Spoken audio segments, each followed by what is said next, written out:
What is up, beautiful people? My name is Sky, this is Sunshine FC, and we are back with another video.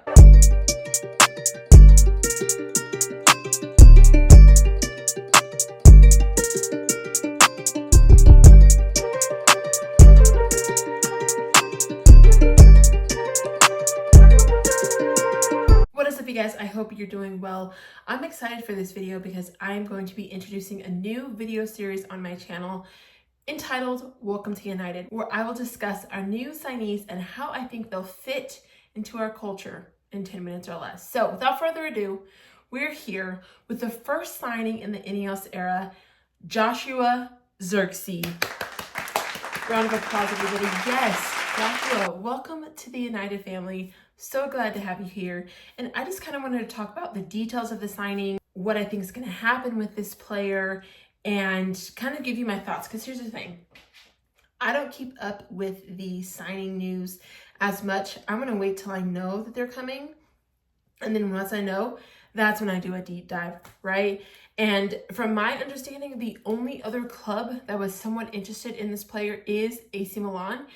And of course, they did not get him. So here we are. Even though AC Milan was one of the only other major clubs that were interested in this player outside of us, based off the deal, it looks like it was a very smart business deal, but I think the most important question is, will he fit? So when you look at the deal, and I'll be looking to the side because I have notes here, medical tests will take place on Friday. 42.5 million fee will be paid over 3 years. He actually had a release clause from Bologna that was about 40 million euros. So instead of us paying that up front, we decided to pay him more money over time, but we wouldn't have to provide the 40 million euros up front, which to me is a smart business decision because it gives us obviously more opportunity to sign other players. I think if we would have had to pay that 40 million up front for his release clause, it obviously would have put us in a more financial bind when it comes to looking to other players. Because we are able to spread this out over 3 years, so basically we're paying more. Instead of the 40 million, it's 42.5, but we're paying that release clause over a 3-year period, which to me, I'm okay with. This contract goes until June 2029, and there is an option for further years. In my opinion, I think it's a good signing. Again, I think business-wise, money-wise, I'm happy with the fact that we didn't spend an exorbitant amount of money for this player. Personally, I just don't know if that's the smart decision. I think I like the fact that they spread out this release clause over a couple of years. To me, that makes sense. But again, the most important thing that we have to ask ourselves as fans when someone comes to the club, of course we back them, of course we're excited for the opportunity for a new player to come here and play, but do they fit? Will he work well under Erik ten Hag's system? And I use that very loosely because does he have a system?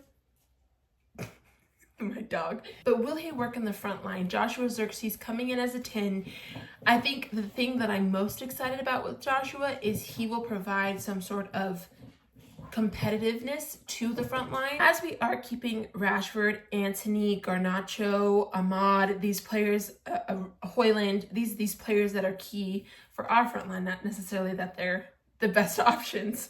I want people to come in to challenge them, to make them realize that they are not entitled to starting or even playing lots of minutes.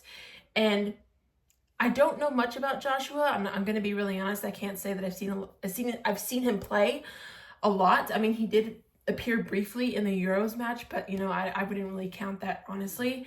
From what I've heard today from other people, he seems to have a really great first touch. He has really good link-up play. He's able to create for himself. These are the things that I've heard from other people. I have not seen them myself. But hearing these things, it makes me excited because, as you guys know, our front line has a really hard time creating chances for one another. And if we can have someone come in to kind of create them for himself and or influence the front line to create more chances for each other and make us a more cohesive unit up front, I think that would help. Is that person Joshua Zirkzee? I'm not entirely too sure. I hope it is, but I'm not going to say that it's what he's going to do because I don't know. Of course, I want the best for him. Of course, I want him to come in, make a huge impact, even potentially help Højlund. I think Højlund had a lot on his plate at such a young age, and I'm hoping that Zirkzee can kind of come in and help Højlund, take the pressure off of Højlund so Højlund can just play his game. I think him and Højlund are very different. I have also heard that Zirkzee is very tall. He's about 6'3", 6'4", which is great.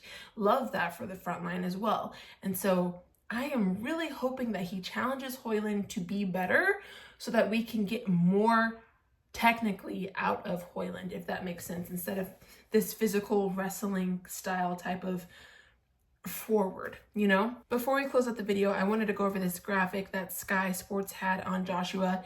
It's basically comparing him to the other Serie A strikers last season that he competed against. In terms of goals on the year, he ranked 10th, which to me, he scored 11 goals. And honestly, with our goal difference and the way that things turned out, if he could do the same thing next year, I think that's a win for us. If he could come in, score 11 goals in his first year in the Premier League, I would be so happy with that. Assists, he had 4, in which he was 6th.